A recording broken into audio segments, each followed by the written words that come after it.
Okay, this episode of Jocks and Jills is brought to you by our friends at Shark Ninja, and today we want to tell you about the Ninja Crispy, the 4-in-1 portable glass air fryer cooking system.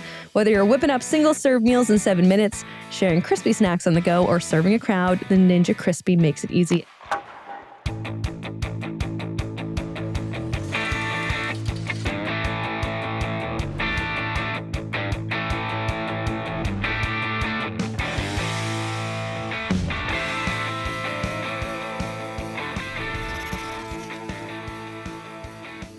Welcome in, guys. This is our first ever Jocks and Jills live reaction to a game. We've got Emma Buckles with us, who's always kicking it with us here at Jocks and Jills, and we're very lucky to be joined by the one and only Cassie Campbell-Pascall to break down we're going to get into the whole tournament a little bit, but guys, we're fresh off a gold medal game between Canada and the USA, which was exciting as always. You guys have played in lots of them, so you guys know the emotion better than anyone else. It goes to overtime, obviously, and we wind up with a USA victory in the end. Nice to see the USA get back on top again for the first time since Brampton in 2023.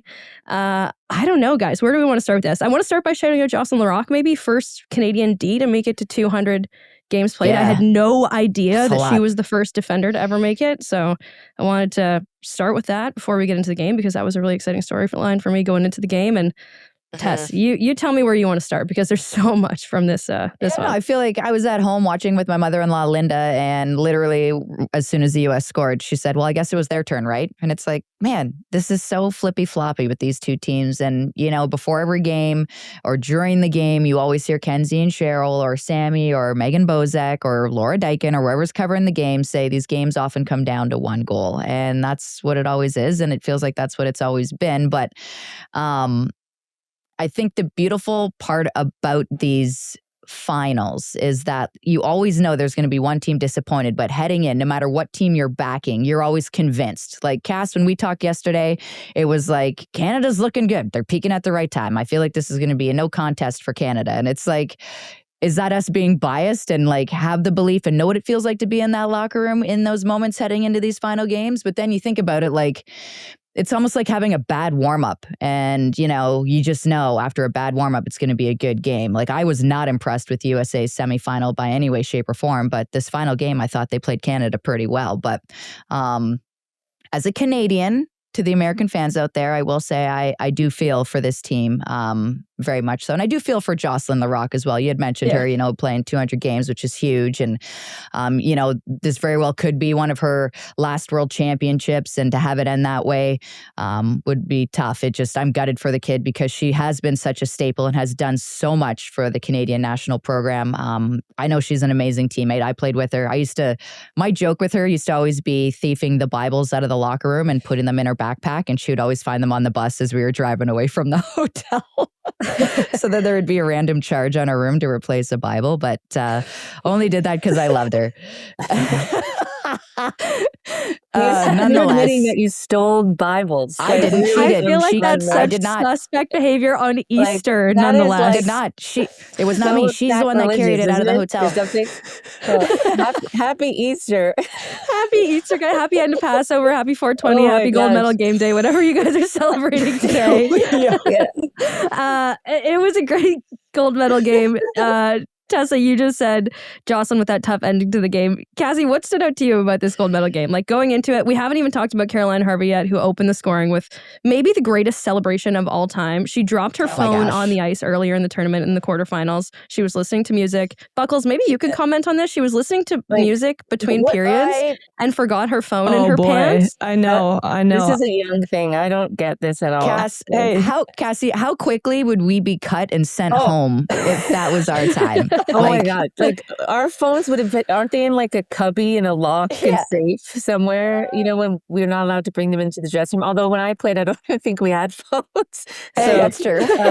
I'm not sure I can comment on that. I think there was something with the AirPods. She was probably listening to a song before she was getting out there. Sometimes it just happens. It slips into the back of the pants. And but then to turn it into a celebration, right? I know. I loved it. And I was hoping, I was texting with you guys saying that I hope, you know, if it was Canada finishing off the gold medal here, I wanted them to hang up the phone. But maybe we'll use that celebration sometime soon. Yeah. Yeah, I guess if you're as good as Caroline Harvey, you could celebrate as big or as crazy or as outlandish as you want. Like she backs up all of her antics on the internet and on TikTok and stuff with amazing play. But that was an insane flurry of goals. What was it? 4 goals in a matter of, was it under 2 minutes that all 4 of those goals went down? Yeah, the US scored, I think, 2 and 30, right? So it was like bang, bang for the US. That second goal on Desbiens that Murphy scored, I think Desbiens thought she had it because I was like, why is she looking up? Like the puck is to the right of her. Like, what's the problem? And I felt like she was looking at the ref, like, would you blow the whistle?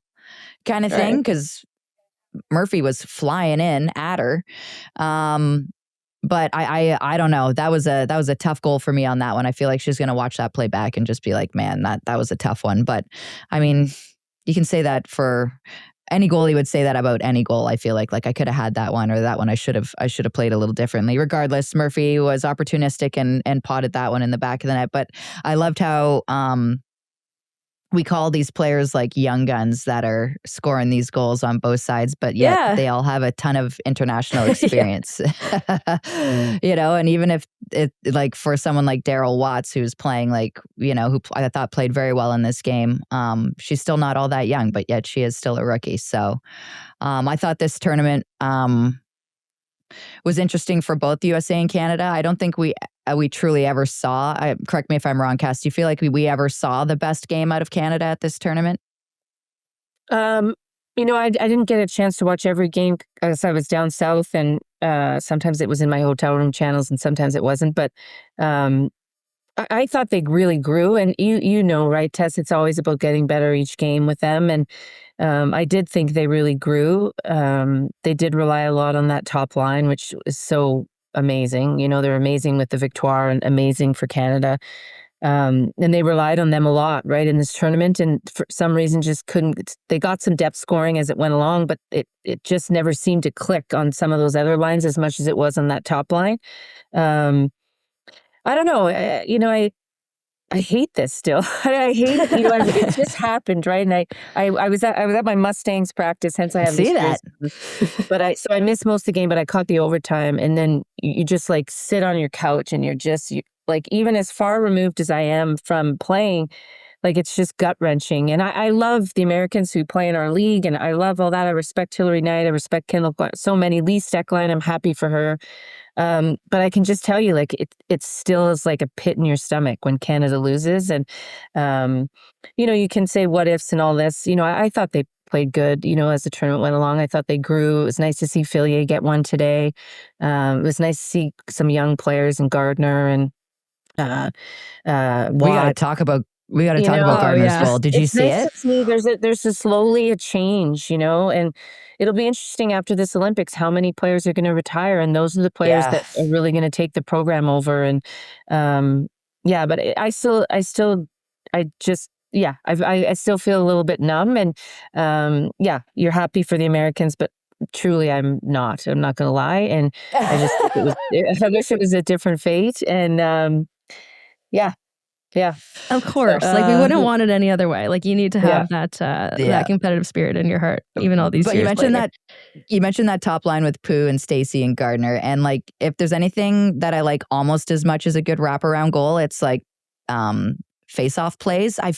Julie, I wanted to pick your brain on this. And even Buckles, like I feel like that play was a set face-off play that might have been a bit broken, but they managed to still piece it back together. Did you guys feel that? I think both teams had a few sneaky ones. USA had a couple face-off plays in the O-zone too. Yeah, I definitely think this is a beauty goal. Pooh and Gardner, we've seen a couple of those below the goal line passes, and I mean they have an unbelievable connection. And yeah, this play's worked a couple of times in the PWHL, and we saw it on the international stage, and a very clutch time too to tie it up.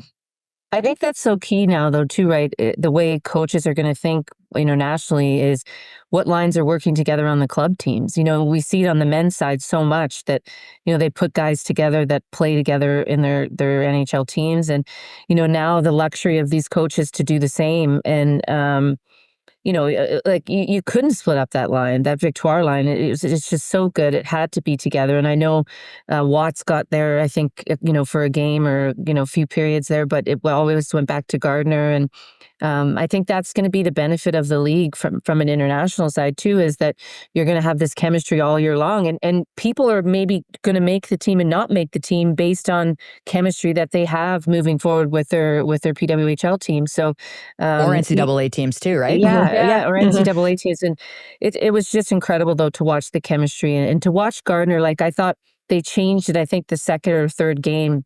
And I think it was the second game, you could just see her intensity slipped a little, and then boom, she got changed, went to the fourth line, and then she got right back up there, and then her intensity never wavered. And, that's just a young player learning about the intensity to play on the top line for Team Canada, and I thought she handled it really well. And let's face it, you guys, I think truly all four of us could play with Poulin and be top goal scorers. Like, she just makes everyone around her better, and she's hard on herself, but she's not hard on her line mates, and that's a really big skill that she has as a leader. And it just shows her greatness that, whether it was Barine on her line with the Victoire, or Stacey or Gardner, or whoever it is, or whoever she's playing with, Jenner in the past, and moving her to wing, and she just makes everyone better.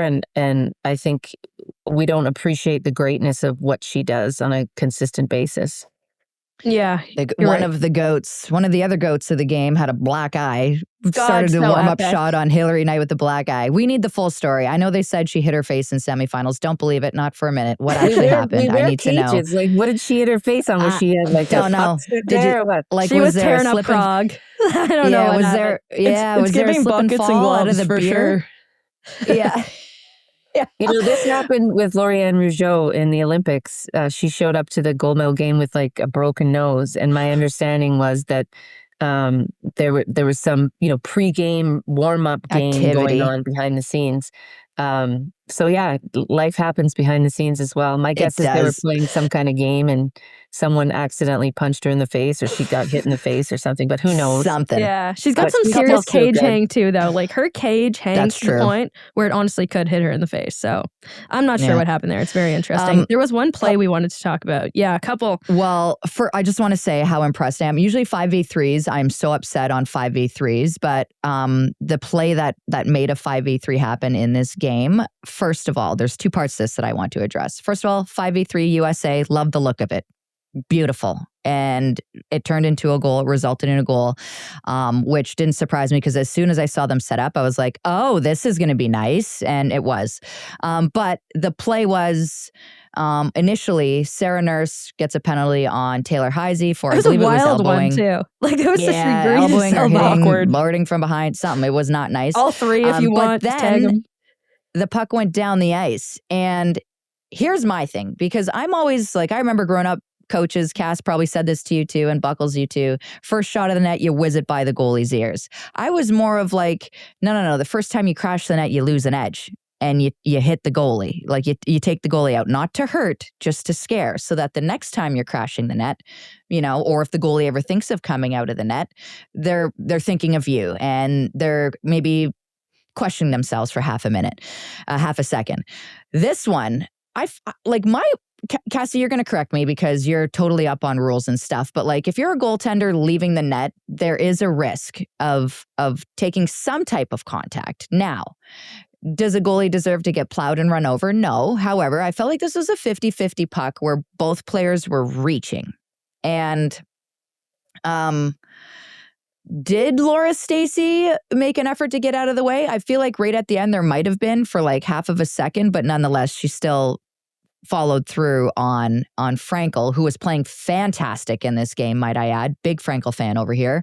But she ends up getting a 2-minute charging call, which to me, I don't know. How do you guys feel about that one?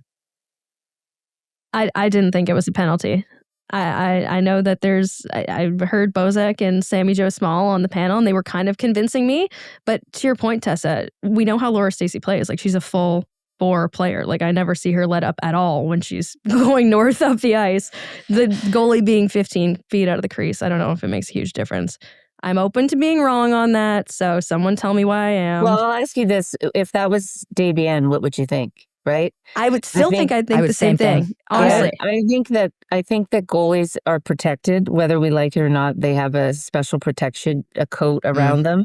They got a I LeBron And to me, just that watched special it- protection is her teammates should have stepped up and caused a big scene there. Yeah, I just watched it on Twitter, so I didn't get an opportunity to see it live. And, I think both of them are obviously going for the puck, but there was no attempt not to hit the goaltender. And I think goaltenders, whether we like it or not, are always given the benefit of the doubt. To put the team down 5-on-3, that's tough. But I just think goaltenders are given the benefit of the doubt from a safety perspective. And I think that's why it was called. And, otherwise we'd all just start running our goalies. Why not? Let's just take all the goalies out of the game, and then they have to put in their third string goalie. And I think that's why those rules are put into place. But yeah, I didn't see an attempt not to hit her. I saw an attempt to reach for the puck, and I saw Franco playing the puck. And some people say, hey, if the goalie comes out that far, they should be free game. Well, we're not at that point rule wise. And so I think they follow the rules as it is. And it's just a real tough one, right? Because it's two players going for the puck. But they always protect the goalies. That's just the way it is, whether it's an NHL or a PWHL, it would be called the same, or internationally even probably more so, right? They're a little bit more strict on their rules. Yeah, I guess I'm with Cassie on that. I was surprised Watts didn't get suspended, to be honest with you. With in that one. I was We haven't surprised talked to about that one. Yeah. Guys, time out. I was surprised to see Britta Curl-Salemi in this game and Daryl Watts, both. I'm like, wow, they're both here. Like, Curl, I'm pretty sure she was knocked out last game. Was she not knocked out? Am I wrong on that? I felt like she was laying there, not even moving for a little while. I'm like, no way she's coming back in this game. And they gave her a couple shifts. I'm like, oh man, she's not going to be feeling good tonight. No way she's playing in the final.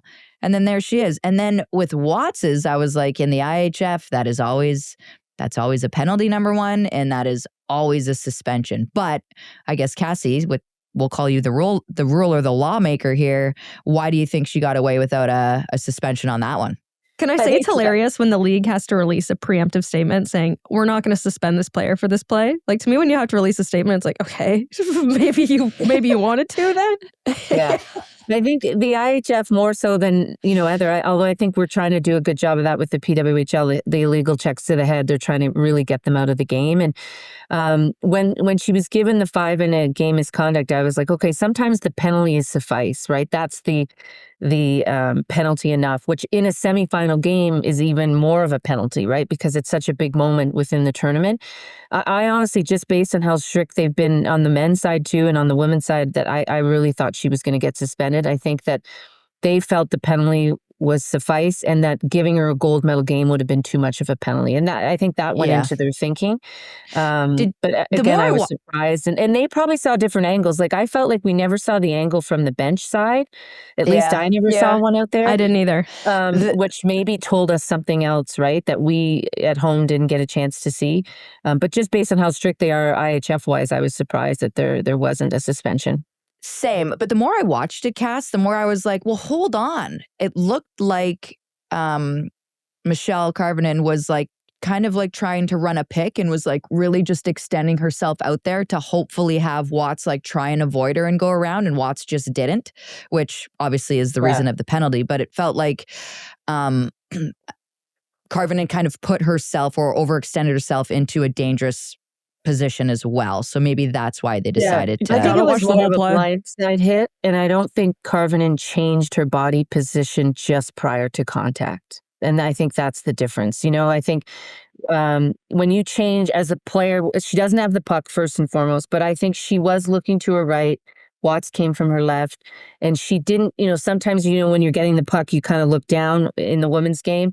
And sometimes when you change your body position just prior to contact, that will give the benefit of the doubt to the person that made the contact, because it's just hard to, to avoid split second decision. So, that was another reason. I think it came from the blind side, and I don't think Karvinen changed her body position just prior. So those are the things that we kind of think about, Yeah.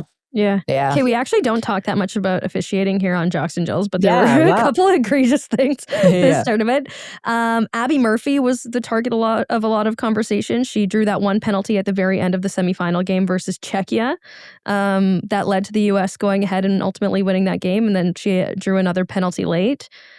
I don't know Abby Murphy to embellish, but when it happens twice in one tournament, I guess people start to raise their eyebrows, which is fair. What did we think about those couple calls? It's happened more than twice in this tournament. I'll just say that right off the bat with Abby Murphy. The second time she did it in the Czechia game, she almost hurt herself. Like, she fell awkward. I thought she actually like pooped her shoulder out. Like, Cass, remember when we played and like we would always get upset? We're like, no, it's not a penalty. It's a difference in strength. Like, you can't just call it because they fell. And I feel like I know at the PWHL, you know, the league is doing its due diligence on making sure to talk to players who they feel like are embellishing to keep the integrity in the game. I hope after seeing this tournament, I'm not saying that in any means, like, shape or form that Murphy was the only one doing it. I saw it a few times on it with a few different people, but I would like the PWHL and the NCAA to really crack down on that stuff. So when it comes to tournaments like this, like, it's just already ingrained in them. Like, just don't do that. I think it takes away, like I said, from the integrity of the game, a game that, you know, these ladies fight for to kind of silence critics and take some of that stuff away.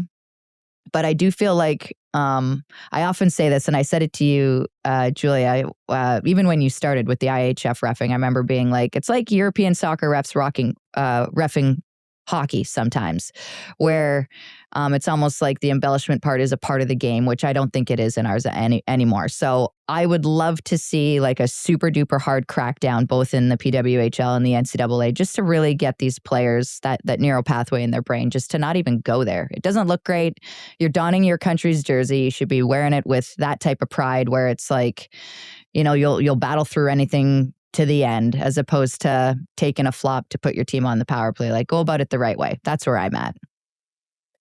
Well, my I guess don't want to is, put any of that on the reffing. Yeah, my guess is all the teams, in particular probably Canada, just because they were playing in the gold medal game. When they had their officiating meeting prior to this game, I'm pretty sure they addressed it. Hey, let's watch number so and so for the embellishment. I mean, we all saw it, and she's too good of a player, in my opinion, to be doing it. I think she's a fantastic player. She drives people insane, but she's skilled and she can back it up with her play.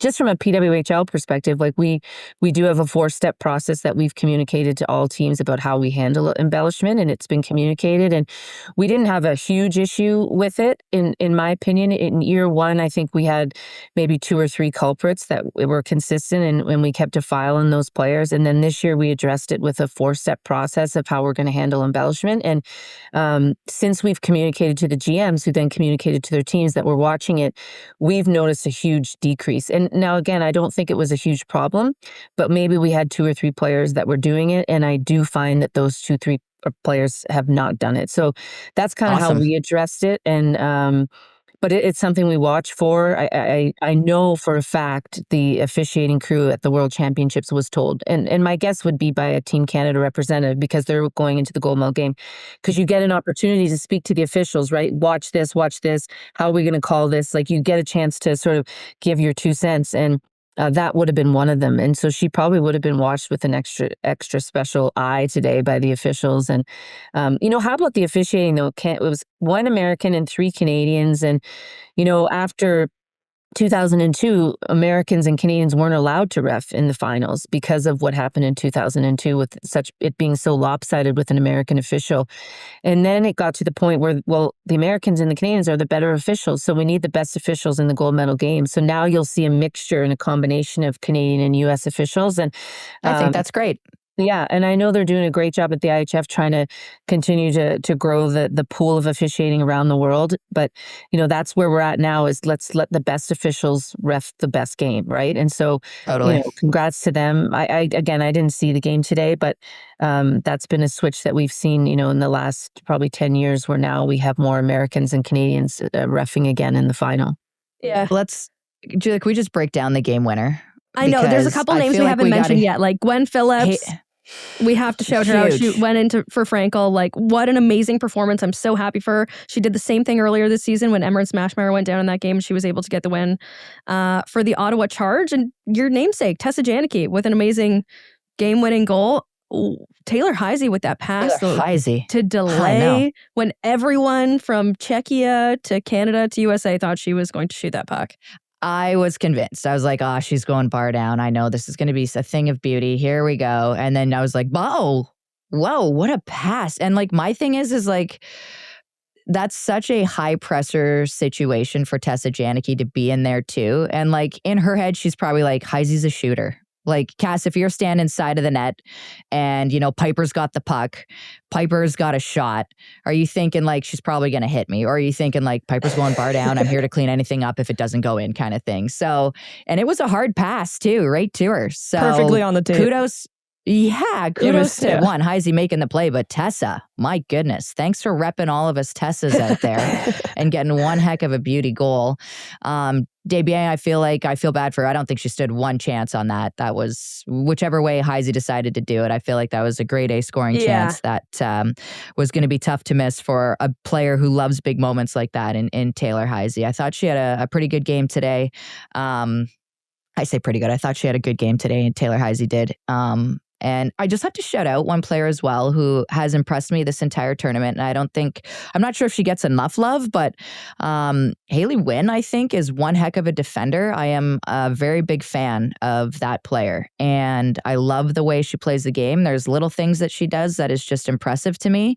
And she's a good playmaker. She's just solid back there. I feel like she's a U.S. defender that, Robo or whoever's running the bench can totally just throw her out there in any position in the game, like at any time of the game. It doesn't matter. That kid's not going to hurt you. She's only going to help you. Absolutely. Okay, that's the gold medal game, guys. USA beats Canada in OT. Cassie, thank you so much for hopping on with us to talk about that gold medal game. And even though it kind of makes you sick, I want to ask Cassie one more thing before she goes, though. Yep. Cass, I got to ask you one more thing because we're going to get into the bronze medal game here. Okay. Czechia. Well, you and I talked about their progress and stuff a little bit. And, after the semifinal game and watching what they were able to do against USA, unfortunately, they fell short in the bronze game. But do you see some bright things for this team's future, even after a couple losses like that? Or do you feel like their growth is a little stunted here? I think the adversity that they're facing is exactly the track that, from the outside looking in, you want to be on. And I think Carla, she'll be able to reflect on this adversity too. I predicted after the last Olympics that they'd be in the gold medal game this next Olympics. And I could be totally off base and everyone will come at me after the fact. But I feel they're so talented. I mean, and you're seeing what they're doing in our league. I don't think they were 100% healthy going into the tournament. I do think they have the ability to upset Canada or the U.S. in a semifinal game. I do. And we saw it, they took U.S. right to the brink in a hometown crowd. And this is going to make them stronger, though. As you know, adversity makes you stronger. And I think they're well coached with Carla. I think she's done an incredible job there. And they believe that they're right on the cusp of an upset. And sometimes that belief can take you a long way. And, it's just a matter about their federation continue to support them. They continue to get in better shape. I think that was something Carla really wanted to emphasize over this last year in particular. And so, yeah, I do. I feel like they're right there. And I got to be honest with you guys, I love the Canada-US rivalry. It has done so much for the game. There is no better rivalry in sport. But our international game needs other teams, and it is time, and they're getting close. And Finland was close, way back in the day, but it's time that there's change, and it's time that we see some results of programs getting better. And it's I'll cheer regardless of who's in the final next time around. But I think Czechia they have an opportunity to do some damage at the Olympics. I really do. And we'll see what happens. But the semifinal game against the U.S. was great. The crowd there was great. It looks like they're getting a lot of support. And I think that's going to be really key for their federation to see, the most attendance at a world championships in Europe, which is outstanding. And those are little things that help the people that are making the decisions think twice about how they support the women's game. And that's going to be really important moving forward. I think too, Cass, just the formation of the PWHL and having more European players come over and start training with a lot of, the North American players and competing with them on a regular basis is huge. I mean, you saw it with the NHL. As soon as more Euros started coming over and playing in the NHL, the international gap really started to close. So bright things ahead, I think, for international hockey on the women's side. But we don't want to, I know you got your ham in the oven. God forbid we overcook that Get your ham, girl. Yeah. Mac I'm and off to the cheese? playoffs too. I'm doing LA at Edmonton game 1, and then I'm doing Winnipeg St. Louis game 3. So, and then the Wranglers are in for my husband. The Wranglers are in. So the Flames didn't make it, but the Wranglers are in, and so he's off. We're not sure yet. We find out today after his game. So our family kind of goes like this, and like this during the playoffs, but you make it work. So Yeah. You want to give a little shout out to your Mustangs while we're here? yeah, Mustangs. This is the spring hockey team I coach. We only charge for the ice time, and we try to keep it. We're like the misfits of spring hockey. We don't have matching helmets and matching pants and all this stuff. We're just trying to keep things cheap for the parents, and so we started this program 3 years ago. And we have a lot of fun. And so we were on the ice there this morning. The Easter Bunny showed up, if you can believe that. The Easter Bunny showed up to our practice, and it's just a lot of fun coaching my kid and all her buddies. So it's good. Oh, Love that's it. Well, awesome. go enjoy your ham, Cass. Don't overcook it. I love ham, by the way. Great choice. Good Little selection. pineapple on top. Hey, My I love you favorite guys, thing- and thanks for everything you guys do for the game and promoting it and promoting our players. And it's fun. I listen to it and I watch it, and you're awesome. So thanks for that. Aw, thank you, Cassie. We appreciate Thanks you, for Cass. Everything getting you did for the Tessa game, her too. identification when she Okay. needs it, for all the things you do for us. Okay. Bye. Thank you so much. Enjoy See you, dinner. Buckles, who were you cheering for? Canada, US? I wanted it on tape. Who were you cheering? I honestly hope that everybody had fun. Uh-oh. That was the biggest She thing. just hopes that both She's teams have stuttering. fun. She's like, I might have had a couple of drinks at dinner, so that might have contributed. But no, I just hope everybody had fun, and I saw a lot of smiles out there, and yeah, I love your breakdowns too of like players and stuff. I love it. I think appreciate it's good. it. So I'm glad you guys are all Breaking it together. down with Buckles. We love Okay, I breaking gotta down go. buckles. Take care. Thanks, Later, Cass. Cass. That was great, guys. Cassie Yeah. Campbell, star among us in the PWHL, Hall of Famer soon one day if she ever gets off the board. One of the Yeah. best. Right? Could they just kick her off so we could induct her already? Yeah, Gripes. seriously. Someone needs to do that.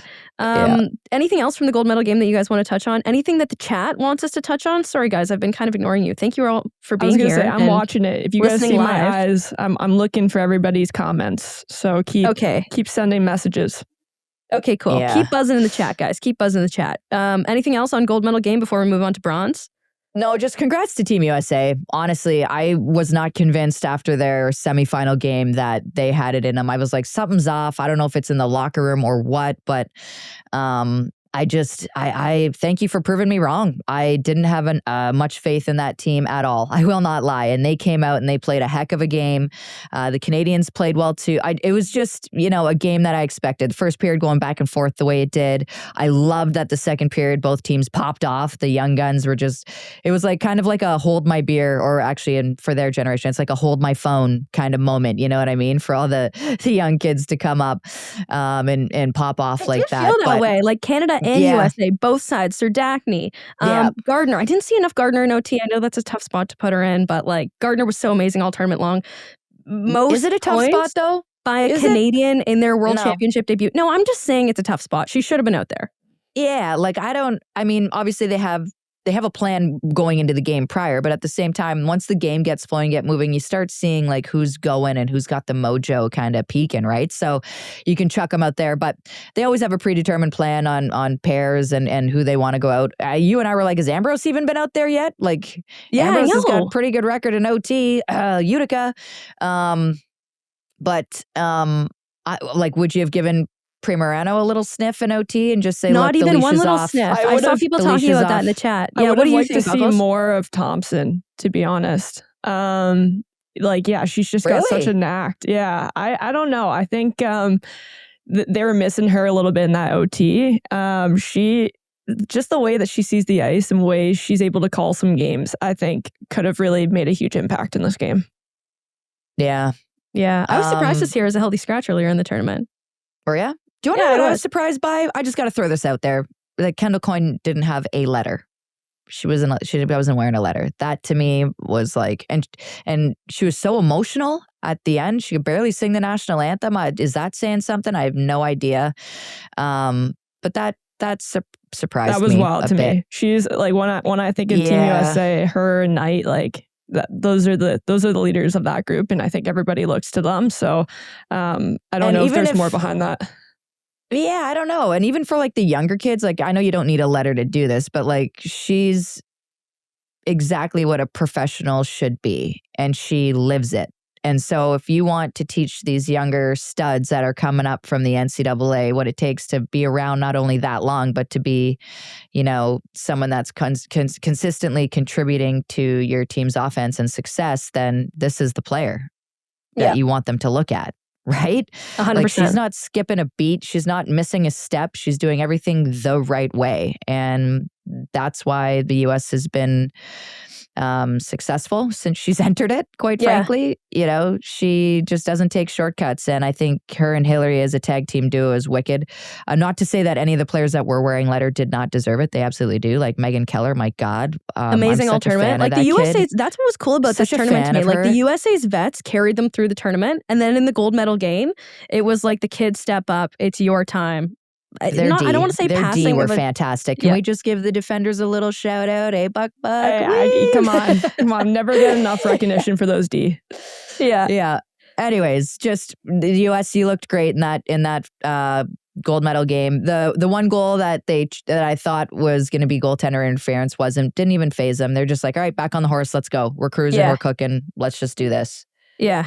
Okay, if we missed anything from the gold medal game, we'll talk about it on our episode on Friday, because I feel like there's going to be major PWHL implications from Worlds. Like the players that got going at this tournament, I am afraid of come Saturday when they're playing in the PWHL. Bronze medal game, Czechia, Finland. This game made me sick to my stomach. Like I have never wanted to throw up on behalf of another hockey team before. It's devastating. But I wanted to throw up on behalf of Czechia, all their amazing fans.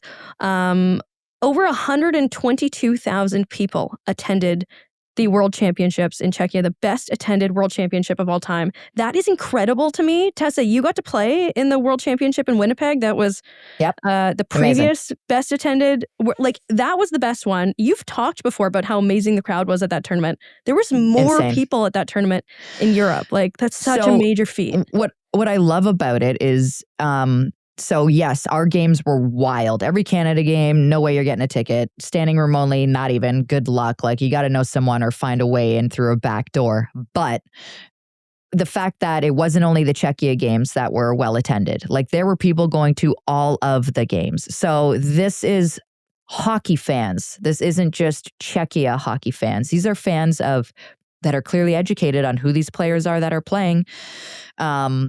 And I credit that to, the success in the SDHL this year, the success of the PWHL, and these ladies just putting themselves out there on social media. And it's awesome to see. And I think that this just speaks volumes to the success of women's sports, specifically women's hockey globally. And I say it sometimes, there was a snowball at the top of a hill that just needed a little nudge and it finally got one. And now it's just starting to roll down the hill. And I don't think there's a way to stop it. I just think there's a way to help it gain momentum. And I think we're there. Yeah, totally. Yeah. And honestly, in quarterfinals action speaks to it. Japan gets their first ever goal against Canada. I wanted to make sure we hit that. It was an epic freaking goal. It wasn't any goal too. Yeah. It was a dangle. I loved it. Yeah. For that to be the first ever. That's who scored it. And when she did the interview with Britt Dorp between periods, she was like, "Oh, I don't really know." Like, girl, like you looked like Connor McDavid. You looked like Boo out there. Like it was incredible what she did. It was not a low key goal. So that speaks to the growth of hockey globally. Anything else from the semis you guys want to touch on? Do you want to talk at all about that semifinal game between between Czechia and the USA? I know we already talked about the call at the end. That was gut-wrenching and horrible. And I think if you're a referee and the game is tied and you have the opportunity to just put your damn whistle away for the last 3 minutes of the hockey game, just put it in your pocket. Let them figure it out. Yeah. Leave it alone. It's like when you got two kids that are just fighting, you just let them figure it out. Just leave it alone. The biggest takeaway is like Cassie said, I loved her hot take of Czech making it to the gold medal game in the Olympics. Me too. But it's it's exciting. Yeah, the gap's being closed right in front of our eyes. And so that's what I took away from that game. Special shout out to Malinkova too. She had a Hattie in the quarters against Switzerland. And she had that great quote after their game in the preliminary round against the USA. She said, "We're coming for you. It might not be this year, it might not be next year." And God, they were so close in the semifinals. I was probably the most gutted for her out of anyone else when they lost in the bronze medal game, just because she just lost with Minnesota too. She had something pretty similar to say. I'm such a big fan of her as a player. Like, she's a winner. I want her on my team. You could tell that she absolutely hates to lose and she is done with it.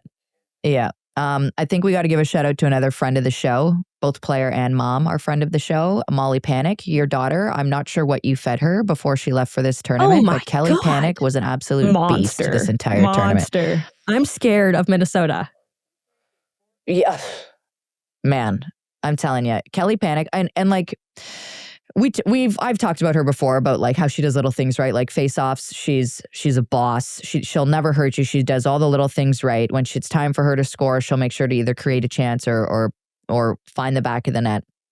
And it felt like all the stars just aligned for her this tournament. We're like doing all of those right things consistently all year long, just cashed in. You know what I mean? And like, what a time to be able to do it for her. You heard Cassie shout out Lee Steckline, way to come back to international play, Lee. Score the first goal for Team USA. Hey-o. Get the thing going, get the party started in the USA. And, you know, she's all smiles next to that trophy and next to Hillary Knight, who's got a wicked shiner. We need that the photo's gonna inside live info in on that. infamy of I Nighter need to text hoisting the Hillary right trophy now with and be your like, shiner. we need. Please yeah, text me. spill the I'm tea. honestly trying to get somebody to come on from the dressing room. Like if you wanna bump Hillary to come on from the dressing room, like that would be great as well. The other semifinal game, Canada-Finland. Congratulations, Anne-Renee Desbiens, winningest goalie at the Women's World Championship. Amazing feat. I didn't know that one was coming down the pipeline. And Poulin got her 200th game cape before the semifinals. It was a really cool moment between her and Caroline Ouellette. Any commentary there, Tess, on that one? Like the connection that's between those two unique players is cool. because Pooh is basically like Caro's either little sister or daughter, whatever you want to call it. Because back in 2010, when Pooh was centralizing, usually they make players who, you know, aren't 19 years of age. Hockey Canada feels it's best to, or haven't necessarily gone and lived off on their own yet. Think it's important for them to billet with a family, just to, you know, create like a home feel and a little bit of comfort going on. But Caro went to bat and was like, I think she should live with myself, with Kim St. Pierre, with Charlene Labonte, and we'll take good care of her and she'll be fine. And Mel was like, all right, you're responsible. I remember we were all like, no way. Now, to be fair, she spent a lot of time with myself, Haley Irwin, and Catherine Ward. That's we were right. the You guys fun are house. antics You guys on. spent Did a you lot see of her time in the squirt library, water eh? bottle? Yeah. Yeah. Did you see Pooh squirt the on-ice camera with the water bottle today and then act like, yeah. I don't think it wasn't Nate. It wasn't Nate. It was a, no, it was a different guy in Europe, isn't it? It was camera guy Nate, was it not? No, they use somebody else in Europe. They have a different guy they use in Europe, but yeah, European she sprayed Nate. him with the water. It's Europe. I forget his name right now. Euro Nate. Yeah, Euro Nate. But she squirted him with a water bottle completely on purpose and then passed it off like it was an accident to him. But then totally was trying to get the girls laughing about it on the bench. Appreciate that because we've been talking about her being intense in those big moments. Totally. I also loved, after the gold medal game, the hug that Pooh and Nighter had at the end of the game. I don't know if you guys saw it, but it was like a proper embrace, if that's even the right word to use. It feels weird to say that, but like it was. I love hugs. I'm a big hugger, and that was a good hug. And you could tell it was a moment, and there was stuff said. I'd love to know what was said, but it was a nice moment that I like to see between two legends, two goats of the game. You know, it's everybody always like, if you're in the US, everyone's like, oh yeah, the goat, Hillary Knight. And you're up here, everyone's like, the goat, Marie-Philip Poulin. And they're both right. And there's no wrong. It's not wrong. Yep. You're just like, yeah, I mean, I'm not going to argue that. People, and I am. Yeah, we need to get in posted contact. Both of them are the goat in the past 2 days. We need to get in contact with your goat guy, Julia, for that pod. That needs to happen. We need to talk to the goat guy. Okay, a couple more things about this tournament before we wrap it up here. We didn't mention Switzerland beat Sweden 3-2 in the placement game. I was really surprised by this. I thought Sweden was winning this game for sure. I was shocked. I was like, this year, I was like, I've got a good feeling. I'm going to put the good juju out there for Sweden. They got a lot of young guns that are like looking good, and it's going to be a fun tournament for them. And then I'm watching Switzerland, and I'm like, I don't know if this is the year for you guys. Like, this isn't looking nice. And then it didn't turn out for them. And this could be, and you heard Cassie talk about it with Carla, and you know, when we were talking to Carla about Czechia and how they were going to continue to make pushes, she was like, we're doing all the right things. It's just conditioning. We need the conditioning to get there. And you can't get it overnight. Like, it's got to happen. You got to learn to play tight, hard hockey games and be able to have gas, in the last 10 minutes of the game left. And, for her, it was they would run out when it first started in the second period, and their third period, it would be like disaster. Well, I feel like for this young Sweden team, that's the case as well. This is a short-term tournament, but it's pretty long. And like the games only get harder and more intense near the end. So, you can kind of, and this is what Cassie was talking about, you learn to get better throughout this tournament and peak at the right time, which is the last game of the tournament. So I feel like sometimes with these younger teams, they go like this a little bit. Do you know what I mean? And so for Sweden, I think, while I wanted it to be a different ending for them, again, kind of just like Czechia, this is a learning moment and a moment to deposit into the experience bank and withdraw from at a later date. Bonhomme line. Yeah, the experience bank, man, it's huge. Into the experience. I would love to see your experience bank one day. It's like locked away somewhere. There's a lot of skeletons in there. No way. Okay, one more thing. Austria is going to play in the top division for the first time ever in 2026. PWHL powered them there. A couple top PW players in Ottawa's Anna Miexna, who had 8 points for Austria in that tournament, and Teresa Schaafsal from Boston. I believe they call her, it's like Anna's last name. It's like very Boston to me. Back me up on this, Buckles. When they call her, it's like Anna Miexna. I'm like, yeah, we gotta hear Courtney Kennedy say that one. Yeah, I know. True. Courtney, by the way, we hope you're enjoying your Cosmos. Guys, we wanted Coach Courtney to come on here, and she was like, listen, it's Easter. Well, she said it's Easter.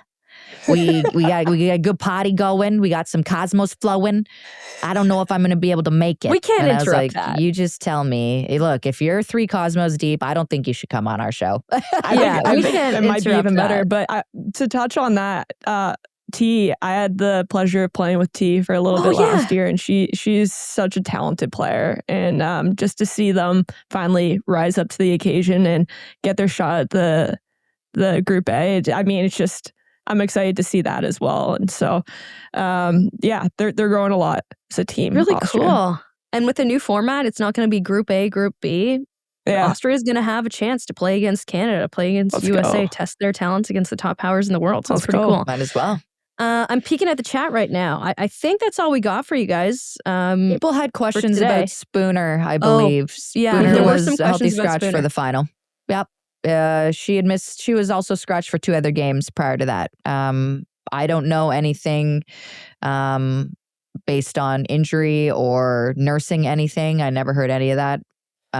Did you get any sniffs from that at all, Julia or Buckles? I didn't. I think they just went with the same lineup that they did for the semis. I was going to say, if I had to guess though, it's so hard to come back from an injury like that and to be able to play like she normally does. And so, I would say that we shouldn't be used to her being out of this lineup. She's going to be right back in once she kind of fully recovers, gets that pep back in her step. But I think it's hard to see a name like that on the healthy scratch list for a game like 100%.